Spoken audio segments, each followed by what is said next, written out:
Hello students, आज हम HTET PGT physics 2019 का पार्ट नंबर 3 करेंगे।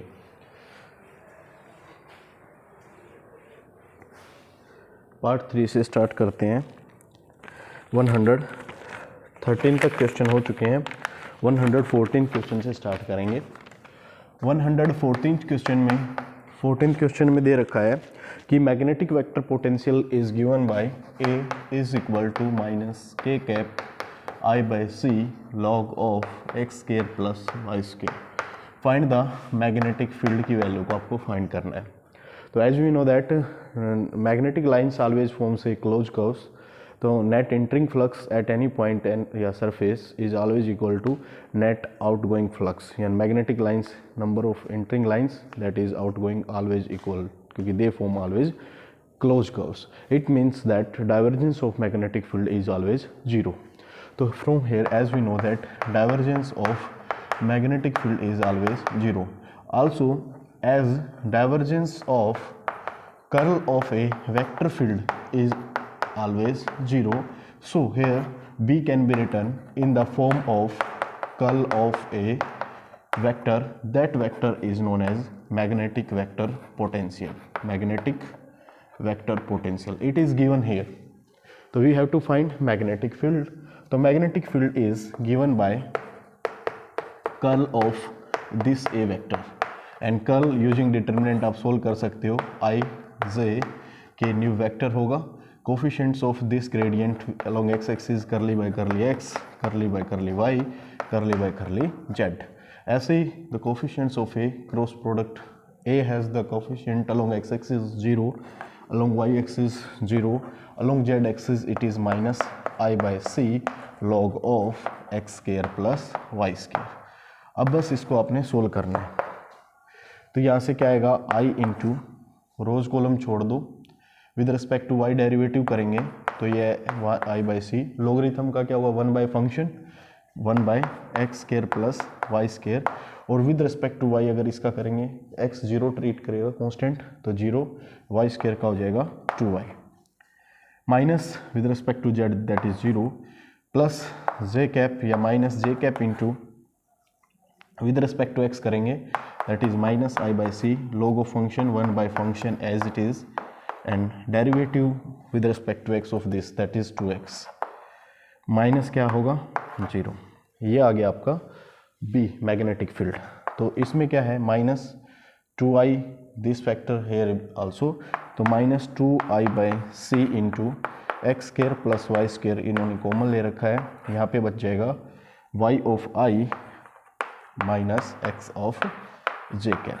This is the correct option, it is option number 3। Option 3 is correct here, it is section D, set D है ये paper का। तो description box में आप इसकी पीडीएफ डाउनलोड कर सकते हो क्वेश्चन पेपर की। नेक्स्ट क्वेश्चन है 115 क्वेश्चन में क्या है, ये वेलोसिटी सिलेक्टर पे है, फिर मैग्नेटिक फील्ड में इसको वेलोसिटी सिलेक्ट करते हैं। वेलोसिटी सिलेक्टर में क्या होता है, ई और बी के परपेंडिकुलर एक चार्ज पार्टिकल को मूव कराते हैं। Charge particle moving in a magnetic and electric field that are perpendicular to each other.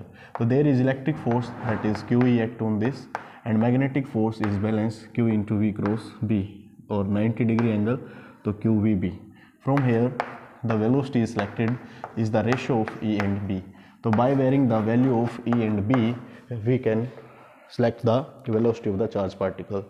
So by selecting this velocity by the value of E by B ratio, a charge particle is entered in a new magnetic field that is B dash. B dash magnetic field के अंदर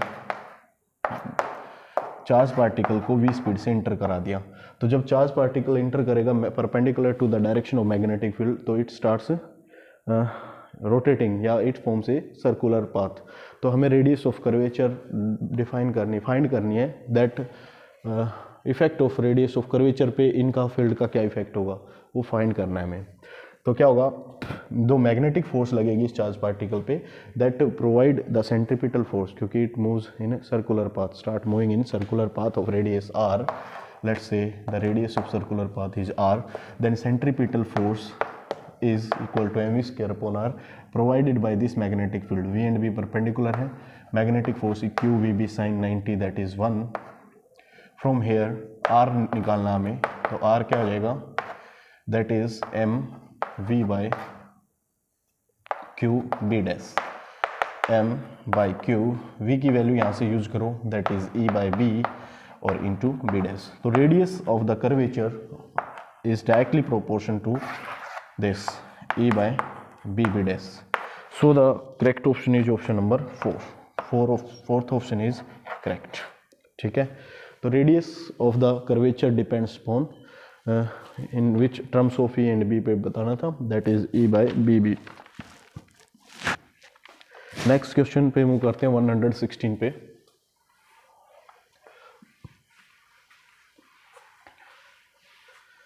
one 116th question में simple है, ये तो बिल्कुल reasoning type का question है. जैसे ये आपकी क्लॉक है, इस क्लॉक के अंदर आपको टाइम बताना है क्या होगा, यानी इस पे मार्क्स नहीं है डेल्स वगैरह की, लेकिन अपोजिट जो वॉल है उसके ऊपर एक क्लॉक है, उस क्लॉक के अंदर टाइमिंग दे रखी है, दैट इज 8, 3, 9, 12, 6, 8, 7, यहाँ पे 5, 4, दैट क्लॉक रीड्स 8:20. तो 8:20 मिनट हैंड क्या होगा, 8 से ऊपर होगा, यहाँ होगा जनरली, मिनट हैंड छोटा दिखा देते हैं, और 20 means that is the minute hand. This time is 8:20. तो हमें इसके अपोजिट जो मिरर इमेज होगी वो इस रीडिंग को दे रही है, तो मैन क्लॉक में कितना टाइम होगा, उसके लिए क्या हुआ, ये सिमिलर क्लॉक होगा, इसकी इमेज ये लेफ्ट है पार्ट, ये राइट में दिखेगा, राइट में कहाँ दिखेगा, ये 3, 4, 5, 4, ये हो गया 5 और ये हो गया 6, ये है 8 के बाद, तो 4 से पहले दिखेगा. जो हावर हैंड है वो आपको 4 से पहले दिखेगी, और जो मिनट हैंड है ये 4 पे, इसके एग्जैक्ट अपोजिट क्या होगा, 8 पे, ये इधर दिखेगी, ये यहाँ 8 पे दिखेगी. तो ये मिनट हैंड होगी, ये हावर हैंड होगी. 3 से आगे है तो टाइम होगा 3, और 8 पे है तो 8 5 जा 40. तो दिस क्लॉक शोज 3:40 टाइमिंग होगा इस क्लॉक के अंदर, जो मिरर क्लॉक है वो अगर 8:20 को शो करती है तो. ठीक है, नेक्स्ट क्वेश्चन पे इसका करेक्ट ऑप्शन होगा option number first. Next question पे मूव करते हैं 117 पे. 117th क्वेश्चन में एम्पलीट्यूड मॉड्यूलेशन पे दे रखा है. The peak to peak value of amplitude modulated voltage, peak to peak voltage दे रखी है. This voltage is 8 volt and minimum जो voltage is 2 volt. Then this is 8 volt and this is has a maximum value 8 volt and minimum value 2 volt. तो the amplitude of the unmodulated wave, तो amplitude of modulated wave, amplitude of unmodulated wave, हमेशा modulated वो lies करेगा, इनके जो difference है उनके mean के ऊपर से ज़्यादा वैल्यू होनी चाहिए, और इनके मीन के एवरेज से, यानी इनके मीन से एवरेज से कम वैल्यू रहनी चाहिए. That is amplitude of modulated wave. That is 3 amplitude of modulated wave. 3 से ज़्यादा और 5 से कम होना चाहिए. But here the options are 4.5 first option, second is 4 volt and third is 2.5 volt and fourth is 5 volt. लेकिन क्वेश्चन पूछ रखा है कि अनमॉड्यूलेटेड वेव का एम्पलीट्यूड क्या होगा, जो इस रेंज में नहीं होगा. इस रेंज में कौन सा है, 2.5 नहीं है, so the 2.5 is the amplitude of unmodulated wave. Unmodulated wave. V maximum V minimum का जो डिफरेंस का मीन और सम का मीन के बीच में आपका amplitude of the modulated wave होगा. यहाँ पे अनमॉड्यूलेटेड वेव के लिए पूछ रखा है एम्पलीट्यूड क्या होगा, तो जो इस रेंज से बाहर होगा that is the amplitude of unmodulated wave. Next question पे मूव करते हैं 118 पे. 118 क्वेश्चन में ये डोपलर इफेक्ट ऑफ साउंड से आया हुआ है। एक ट्रेन है वो एक क्रॉसिंग की तरफ मूव कर रही है, ये train moving towards a crossing with a speed, velocity of train is given 100/3 metre per second, okay, and a sound of a short whistle is 640 hertz created, तो दैट इज द फ्रीक्वेंसी, यहाँ से whistle create होती है, that has the frequency 640 hertz, ठीक है। This is the frequency of the sound and it is 300 meter away from the crossing, and there is an observer that is perpendicular to the crossing at a distance 400 meter. So we have to find this distance by using Pythagoras. This is 500 meter, and velocity of the source in this direction, that is velocity of the sound in this direction, that is Vt into cos of angle theta, cos theta, that is 300/3 into cos of theta, that is base upon hypotenuse, that is 300/500 base। तो ये हो जाएगा velocity of source towards observer, that is 20 meter per second। Now here velocity of the source is this, and frequency of source is this, frequency of source, original frequency is this, okay, 640 given, 400 meter. Then the sound speed is here, velocity of sound, that is 340 meter per second, we have to use this value।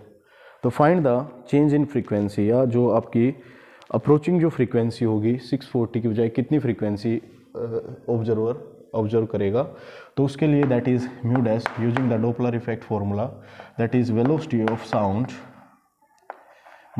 Plus velocity of observer by velocity of sound minus velocity of source into original velocity, original frequency. तो इस फॉर्मूले को use करके यहाँ पे velocity of sound is 340 given है, plus observer rest में है तो 0 by that is 340 minus source की speed into 640, okay, that gives 340 into 640 bye 320, ये गया 2 पे 680 hertz is the frequency approaching to the observer observed this frequency, and original frequency is 640 because it is moving towards the observer या listener, okay। Next question पे move करते हैं। इसमें option भाई second correct होगा, नहीं first option is correct, 680 hertz. Question number 119th में क्या है, एक ऑयल ड्रॉप है, has density sigma, oil drop this has density sigma, it is immersed in water,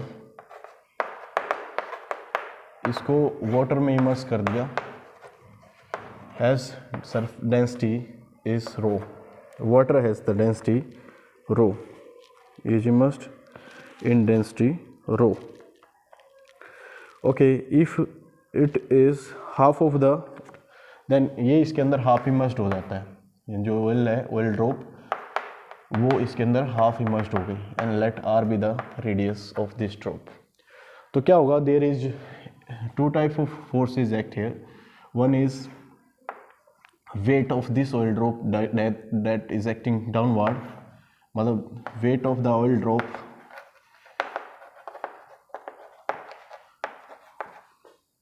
acting downward, ठीक है, then the upward thrust due to this liquid of another density rho gives a upward thrust that is due to the volume of this and mass of this, that is mass of the oil, mass of oil immersed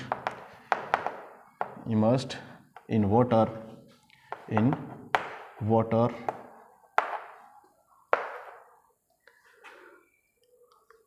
ठीक है, weight into gravity. यहाँ पे density of liquid use होगी, that is in density of water. तो wait लिख सकते हो, weight of oil immersed in water that acting upward, upward thrust बोलेंगे इसको। दूसरा क्या होगा, सरफेस टेंशन है ये, तो सरफेस टेंशन भी इसको अपवार्ड की तरफ मूव करेगा, that is upward force due to surface tension, surface tension. तो as we know surface tension per unit length, force per unit length is the surface tension, so that upward force is calculated using surface tension into length over which it acts. These two forces upward and the weight of the oil drop is downward. You balance these two equations, we can find the radius of this oil drop for equilibrium के लिए। तो पहली बात क्या होगा, weight of the oil drop and weight of the oil immersed in water। तो volume of the oil in water that is 4/3 pi r cube का half volume immersed है into the density of water that is rho, and weight of the oil is sigma is the density, then mass volume 4/3 pi r cube into density of this is sigma, is sigma, okay।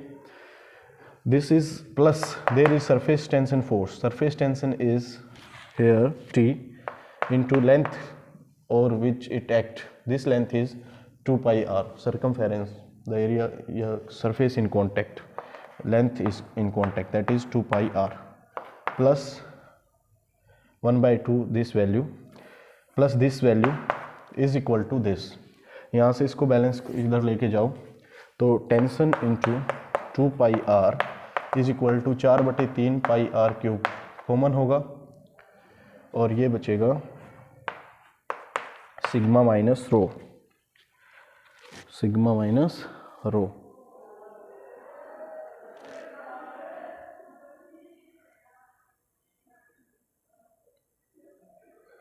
यहाँ पे density हमने गलत assume कर लिए, it is इसकी density को रो दे रखा है और immersed in the density of water that is sigma. तो यहाँ पे क्या आ जाएगा, रो आ जाएगा, यहाँ आ जाएगा सिग्मा, ओके। तो यहाँ say that is rho minus क्या हो जाएगा, सिग्मा, ओके। अब एक आर से एक पावर कैंसिल कर सकते हो, तो यहाँ आर स्क्वायर बच जाएगा, तो हमें दिस वैल्यू 2 से 2 कैंसिल हो जाएगा, okay. 3 times of t, 3 times of t by क्या आ जाएगा 2 into pi, this is the mass with gravity भी हेयर होगा mg, this mass into g and there also g। तो पाई भी आएगा और ग्रेविटी भी कॉमन आएगी, g नीचे आएगा, and that is sigma rho minus sigma equal to r square है, तो आर क्या होगा, रूट ऑफ दिस वैल्यू। तो radius of the oil drop will be 3t by g into 2 rho minus sigma, 2 rho minus sigma. Calculation में mistake है, pi through out cancel हो सकता है क्योंकि पाई हेयर आल्सो, तो पाई से पाई कैंसिल होगा, थ्रू आउट कैंसिल कर सकते हो पाई से पाई, 2 को भी कैंसिल कर सकते हो, 2 को, ये गया 2 से 2 कैंसिल। एक बार फिर से सोल्व करते हैं इसको आगे।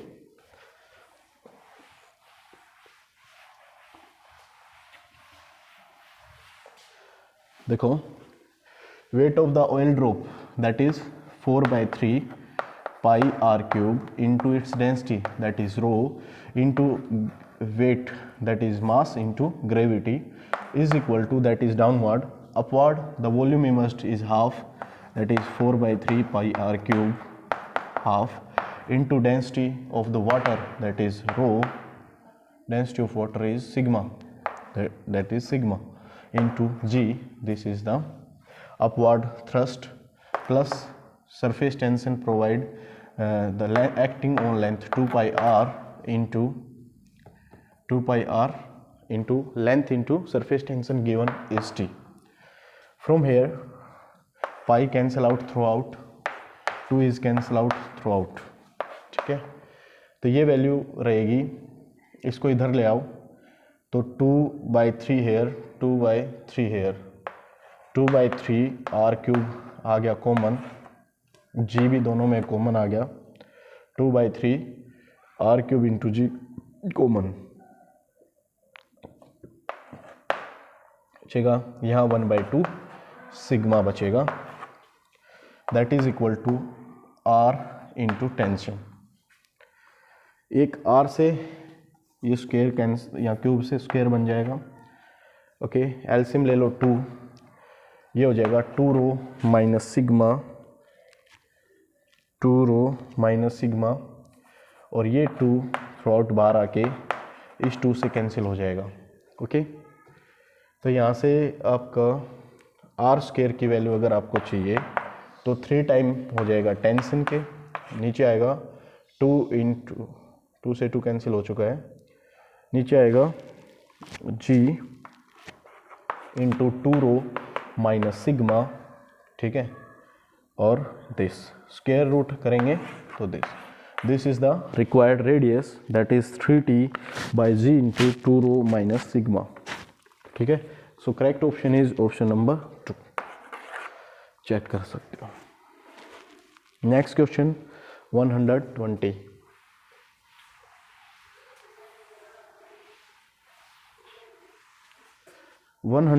क्वेश्चन में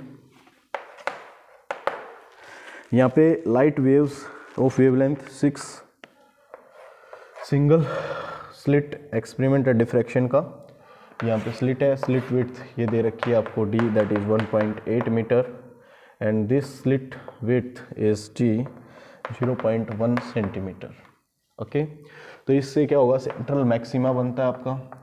सेंट्रल मैक्सिमा अगर आप देखो तो यहाँ पे मैक्सिमा बनेगा सेंट्रल, तो विड्थ ऑफ सेंट्रल मैक्सिमा आपको बतानी है कि क्या होगी। तो width of central maxima has the formula 2 into lambda d by small d. This is the single slit diffraction, and width of the central maxima is given by this formula. But this system is immersed in water of refractive index 4/3. So due to that medium, the wavelength changes. As we know that refractive index of a medium is the velocity of light in free space to the velocity in that medium, where velocity in free space lambda into nu, lambda in free space into frequency, that is lambda into medium into frequency, frequency factor cancel out, that is lambda by lambda in the medium, that is mu. So lambda is in the medium has the value lambda in free space by refractive index. तो ये value आप यहाँ पे use कर दो, यहाँ पे lambda की बजाय मीडियम वाला लैम्डा यूज होगा, wavelength in the medium, that is lambda by mu, तो lambda by mu, this is the width of central maxima in case of the system is immersed in water. If it is not in water then mu is 1, air में अगर ये तो ये आपको find करना है। 2 into lambda given है 6500 angstrom into capital D given है that is 1.8 metre by mu given है 4/3, 3 ऊपर चला जाएगा, into D that separation is 0.1 metre बनाएंगे तो 10⁻²। इस पूरी वैल्यू को सोल्व करेंगे, पॉइंट से पॉइंट कैंसिल कर लो, ये 1 हो जाएगा, -2 पावर है ऊपर जाएगी +2, ये +-8 बचेगा, ओके। ये 2 जीरो भी एग्जिस्ट यहाँ पे एडजस्ट करो, माइनस क्या होगा 6, ठीक है। ये 2 1 जा 2, 2 2 जा 4, 2 9 जा 3, यहाँ से आ गया 65 इंटू 9 3 जा 27 इंटू 10⁻⁻6 बच गया भाई। इसकी मल्टीप्लाई कर लो 135, ठीक है, असल कितना हो गया 13, और 6 पे जाएगा 152 और 175, 162, ठीक है, और 13 ये हो गया 175, तो ये आएगा 1755 10⁻⁻6, तो 1.755 लिखोगे 10⁻⁻3, तो ये आएगा 1.75 millimetre. This is the correct option, width of central maximum. Width of central maximum, second option is correct. Thanks for watching.